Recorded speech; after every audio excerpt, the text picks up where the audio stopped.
Good morning guys, জয় মা তারা। তোমরা কেমন আছো? আমি কিন্তু খুব ভালো আছি। তো আজকে হচ্ছে সেকেন্ড ডে তারাপীঠে। ঘুম থেকে উঠে ব্রাশ করতে করতে দেখি ব্যালকনি থেকে এই মুখপুরো বাদরটাকে দেখা যাচ্ছিল। তারপরে আমরা স্নান টান করে হচ্ছে ফ্রেশ হয়ে বেরিয়ে যাই ব্রেকফাস্ট খাওয়ার জন্য। আর আমরা কিন্তু তারাপীঠে এসে সবসময় সুশান্ত হোটেলেই ব্রেকফাস্টটা করি। তো আজকে যেহেতু আমাদের পান্ডার পালা ছিল, তো আমরা সকাল সকাল চলে এসেছিলাম। এখানে হচ্ছে মা আর বাপি এখন হচ্ছে নাম আর গোত্র লিখছে যারা যারা পুজো দিবে। যেহেতু আজকে পালা ছিল তাই হচ্ছে আমরা কিন্তু মন্দিরের পেছন গেট দিয়ে ঢুকেছিলাম। ঢুকে নিয়ে আমরা বসেছিলাম হচ্ছে এই গ্রাউন্ডে আমাদেরকে বসতে হয়েছিল। আর যেহেতু আজকে পালা ছিল তো আমাদের ফোনটা অ্যালাউ ছিল, তাই আমি ভালো করে ভিডিও করতে পেরেছি। তো দেখো এখানে আমরা এখন উপরে চলে এসেছি, আর এটা হচ্ছে মা তারার মন্দিরের চূড়া।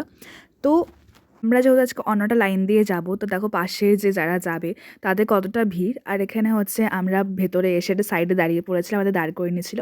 তো এখানে হচ্ছে যখন পুজো, তো পুজো দেওয়া হয়ে গেছে গাইজ আমাদের। তো এখন হচ্ছে আমি যাব হচ্ছে একটু ধূপকাঠি ধরাতে। পরে হচ্ছে আমি বাপি আর মেশো গেছিলাম একটু মহাশ্মশানে। এখানে কিন্তু তোমাদেরকে বলে রাখি, মার কিন্তু আসল চরণ রাখা, তো ওখানে একটু আলতা দিতে গেছিলাম। আর দুপুরবেলা কিন্তু আমরা বিনা পানি হোটেলে চলে গেছিলাম। আমরা যখনই যাই তখনই কিন্তু বিনা পানি হোটেলেই কিন্তু আমরা লাঞ্চটা করি। তো বিনা পানি হচ্ছে লোকনাথ হোটেলের থেকে একটু আগে এসে লোকনাথ হোটেলের মুখোমুখিটা পড়ে। তোমরা হয়তো অনেকেই জানো লোকনাথ হোটেল কোনটা তারাপীঠে। আমি দুপুরবেলা লাঞ্চে নিয়েছিলাম থালি আর হচ্ছে এই কাতল মাছটা। আর মাছের যে পিসটা দেখো এতটা ভালো। তারপরে খেয়ে আমরা চলে এসেছিলাম ঘরে। তো আমাদেরকে হচ্ছে এখান থেকে তোমার মায়ের ভোগের প্রসাদ দিয়ে যায় বিকালবেলায়। তো তারপরে একটু বিকালবেলায় ঘুরতে বেরিয়েছিলাম। আর তারাপীঠে আসলেই তো শপিং করতেই হয়। আর জানো তো যখনই আমরা তারাপীঠে আসি তখনই কিন্তু তারাপীঠ থেকে আমরা কোনো না কোনো ঠাকুর কিন্তু নিয়েই যাব।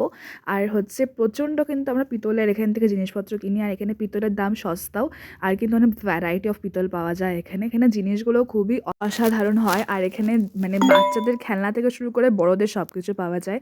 তো লাস্টবার যখন আমরা নভেম্বরে এসেছিলাম তখন আমরা বড় একটা মা লক্ষ্মী নিয়ে গেছি। আর হচ্ছে এখান থেকে নিয়েছিলাম গোপাল পিতল স্টোর থেকে, কিন্তু আমরা আমাদের বড় গোপাল নিয়েছিলাম, তারপরে বড় মা লক্ষ্মীটা নিয়েছি, তারপরে আমাদের বড় শিবটা নিয়েছিলাম।